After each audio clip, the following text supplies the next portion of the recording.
உயிர்த்தெழுந்த இயேசு கிறிஸ்துவின் வல்லமை ஊழியங்கள் வழங்கும் வசனப் பெட்டகம்.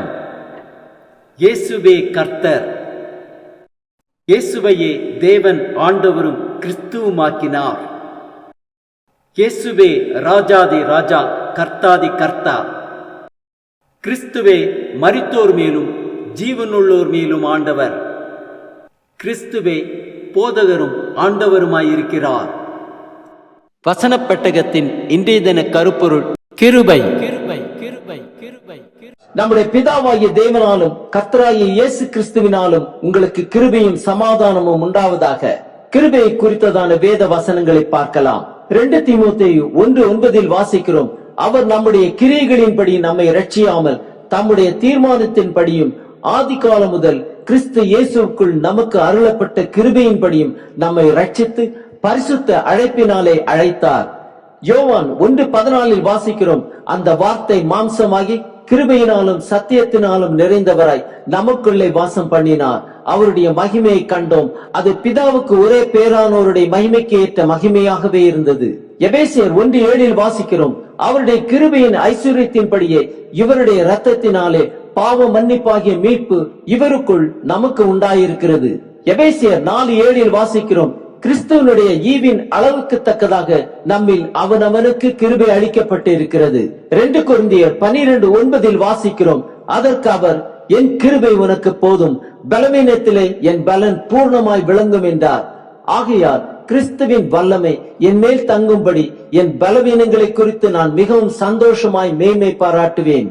எபிரேயர் 4:16 வாசிக்கிறோம், ஆதலால் நாம் இரக்கத்தை பெறவும் ஏற்ற சமயத்தில் சகாயம் செய்யும் கிருபையை அடையவும் தைரியமாய் கிருபாசன தண்டையிலே சேரக்கடவும்.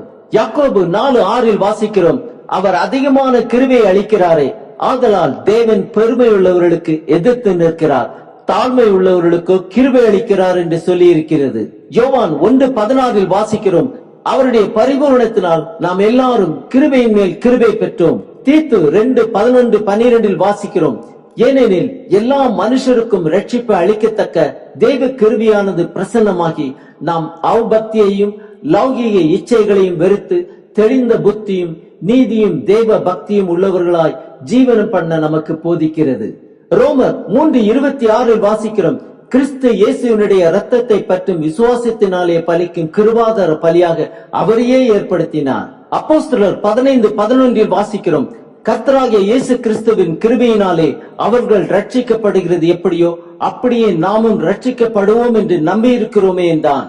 எபேசியர் 2:8-9 வாசிக்கிறோம், கிருபையினாலே விசுவாசத்தை கொண்டு ரட்சிக்கப்பட்டீர்கள், இது உங்களால் உண்டானதல்ல, இது தேவனுடைய ஈவு, ஒருவரும் பெருமை பாராட்டாதபடிக்கு இது கிரியைகளினால் உண்டானதல்ல. தீத்து 3:6-7 வாசிக்கிறோம், தமது கிருபையினாலே நாம் நீதிமான்களாக்கப்பட்டு நித்திய ஜீவன் உண்டாகும் என்கிற நம்பிக்கையின்படி சுதந்திரராகத்தக்கதாக அவர் நமது இரட்சகராகிய இயேசு கிறிஸ்து மூலமாய் அந்த பரிசுத்த ஆவியை நம்மேல் சம்பூர்ணமாய் பொழிந்தருளினார். ஆம், நம் தேவன் அதிகமான கிருபையை அளிக்கிறவர்.